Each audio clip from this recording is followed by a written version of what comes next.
China building futuristic car-free city.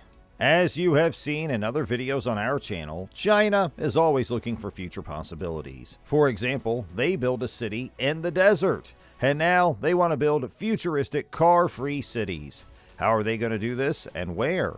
And what are the features in these cities? And most importantly, when can we visit a futuristic city in China? Well, let's find out. Where is this city going to be built? As with the elimination of human-operated vehicles from most of the city streets, a concept of large corporations constructing cities within cities that act as living experiments is nothing new.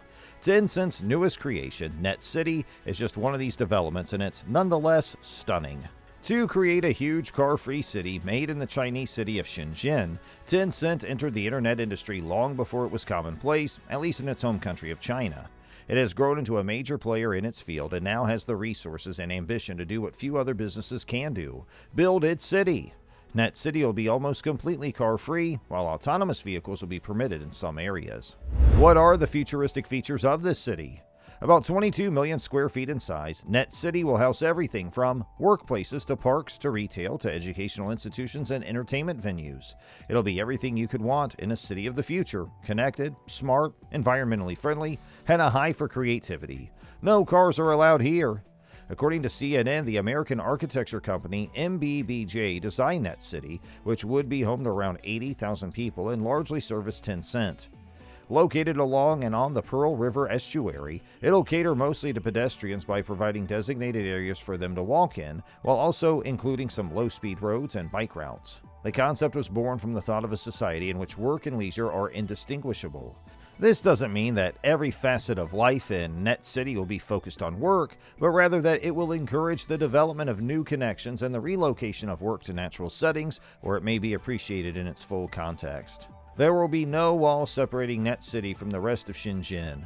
Because of its convenient access to the rest of the city via bridges, ferries, and the subway, its creators are confident that visitors from all over will come there to enjoy its various features. The result is a city that is almost completely free of cars and features a green corridor that is shared by public transportation, bicycles, and autonomous vehicles. This will make it simple to move both people and things from one location to another, while at the same time reducing the volume of unnecessary traffic. In addition, Ward thinks that if individuals are encouraged to walk from the location where their cars are parked to the location where they need to be, they will now have the opportunity to enjoy the outdoors or to re-establish contact with another person. When they aren't out taking in the scenery or making new friends, the people who live in Net City will be making the most of the latest technology advancements. Amongst other things, there will be solar panels installed to provide environmentally friendly energy, as well as systems to collect and recycle wastewater. The fact that only autonomous vehicles will be permitted in the city is sufficient information to provide you with an estimate of when this project will be completed. Warren believes that it will take 7 years to finish constructing Net City, but that time frame begins once the design phase is over. It may be another couple of years before the drawings for the buildings are finished, because Tencent intends to hire multiple architecture companies to create the structures. The buildings will have anywhere from 1 to 30 floors. Well, the question is, why do they want to make it a car-free city?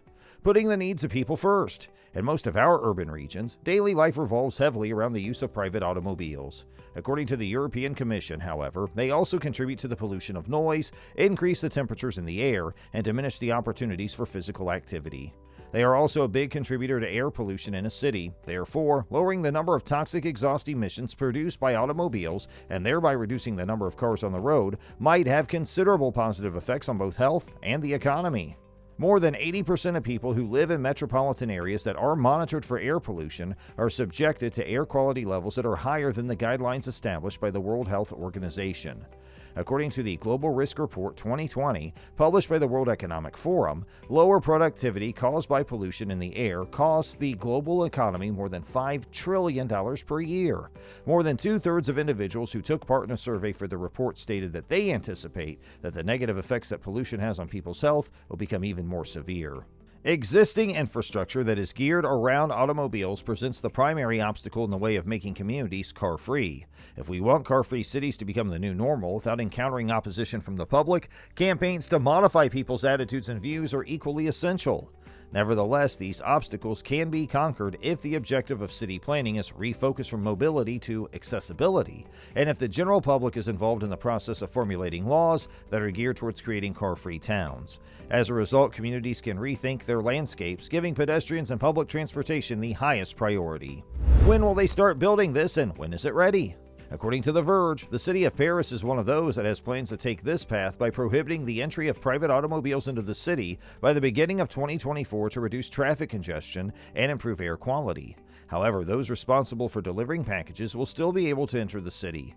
Any nation that desires to emulate France and turn one of its cities into a car-free zone is required to institute policies that cut down on the number of automobiles and the amount of pollution they cause within the zone. That entails giving pedestrians and bicycles a significant amount of precedence as well. Developing cities so that they are accessible to everyone. Congestion and pollution can be alleviated in car-free towns by encouraging residents to utilize public transportation, walk, or ride bicycles instead of driving their vehicles. However, not everyone is receptive to this idea. People with disabilities who rely on private automobiles to go around the city are one group who will be excluded if we get rid of private cars, as several critics have pointed out. Disabled individuals will need to receive permits or qualify to have a privately owned car, which brings the difficulty of access that could deny them the freedom of mobility altogether. Even in areas where private vehicles are available, disabled persons would need to get permits or qualify. However, this obstacle can be conquered because the adoption of car-free towns promotes accessibility. It's possible to convert additional vacant road space into wheelchair lanes and broader walkways for the benefit of pedestrians and persons who use wheelchairs. The large sums of money that are spent on road maintenance can also be transferred to upgrade walkways and wheelchair lanes, which will make them safer for the people who use them. In the meantime, the remainder of the funds might be put to use to broaden disabled people's access to public transportation options such as buses, trains, and trams, as well as provide them with free and comfortable public transportation. Even though they are not the only things that contribute to traffic, cars are a major cause of congestion in cities. Reducing the number of vehicles in cities, making streets more pedestrian-friendly, and doing away with parking spots all contribute to making cities healthier places to live. This is because removing cars from the roads reduces the risk of diseases related to emissions and noise pollution. The majority of nations have made a significant error by turning streets that were originally designed for use by walkers, streetcars, and cyclists into cities that are dominated by automobile traffic. The good news is that if switching to an ideology that favors vehicles was doable, then switching back to an ideology that favors people should also be doable.